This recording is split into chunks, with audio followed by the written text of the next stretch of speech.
I was brought up in a very cultured home where I was limited to who I could speak to, what I could do or I could not do.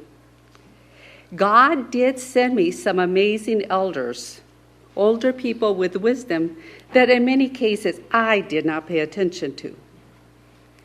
In the book of God, the Bible, how many promises do you find in there? Can anybody guess?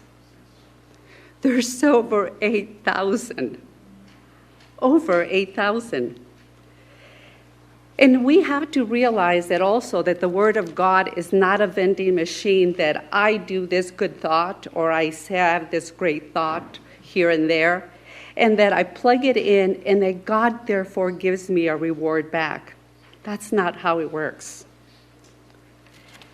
I get things from God when I need them. He lets all these trials and tribulations come along my way to change me, to modify you. It gives us instructions. God does not have his angels watching and recording every single thing to guide us in the wrong direction, recording everything. I have to realize that God does not use everything to punish me. He's not a God waiting to cause me pain and change. Everything that occurs in my life is a way to transform me. A process he does to translate me every single day of my life to get me ready for when he is coming to get me. It is a process that occurred for Moses and Enoch and every single other person that we read about in the book. It's a continual ongoing, not just for me, but for you as well. What do you worship? In the word of worship, it is someone or something that we want to emanate, that we want to model ourselves of. In many cases, people worship a rat, like in India. They have these beautiful temples. They have this bowl. They bring milk and they mix it with honey. They pour it over their heads.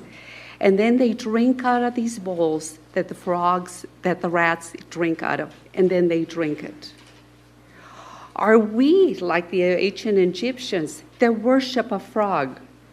Do we at the end of the day bend down and kneel and say, "Dear frog God, dear rat God, I want to grow up to be like you"?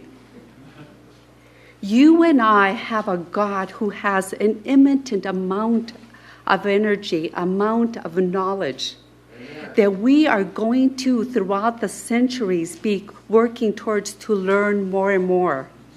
You and I, because we know the Word of God, because we have the wisdom of a health message, we can continue to progress, and our knowledge will never end. Not all beliefs that we have are healthy and reasonable.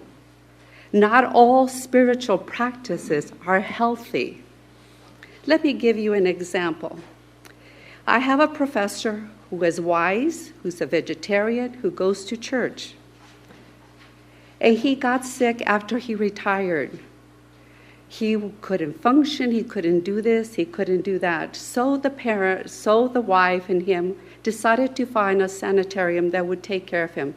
Massage, they did this, they did that. He got worse. He was so incongruent that he was smearing feces, he was a mess. So they couldn't fix him. Their big problem is that they did not want medication, and above all, they did not want psychiatric medication. So finally, after all of this, their son finally found that what was happening to his father, brought him out of that sanitarium, got him to a psychiatrist, got his medication, and he got back on his 2 feet. He is now back to teaching. Here is Mark, got lost in Chicago. He ended up in a gravesite, and somebody hit him, and he says, "I'm a witch doctor, and you are cursed, blah, blah, blah." He went to the home. He got sick. He couldn't recover, etc., etc., and the doctors couldn't find nothing wrong with him. Finally, the children told him that he had run into a witch doctor and had done this. So the doctor went home and came back and he says, we're going to give you some medicine. And so what the doctor did, he gave the medicine, he caused him to vomit, and while he was vomiting and the family was trying to support him, the doctor threw in a lizard and says, here it is, blah, blah, blah, you're cured. What do you believe makes a difference in our spiritual health? It makes our change in what we believe to make us healthy. If you believe that all of us are wired to worship in an amazing God that controls all that we do, what guides every moment of your life? We are wired to believe in a God that is amazing, and we have the Word of God. A God that makes us wiser, healthier, and that we not only shares that love within us, but we share with those in our community. You and I do not worship a God of a frog, of stone. We do not worship anything else but a God who is mighty, who is forgiving, who opens up the gates of everything to us.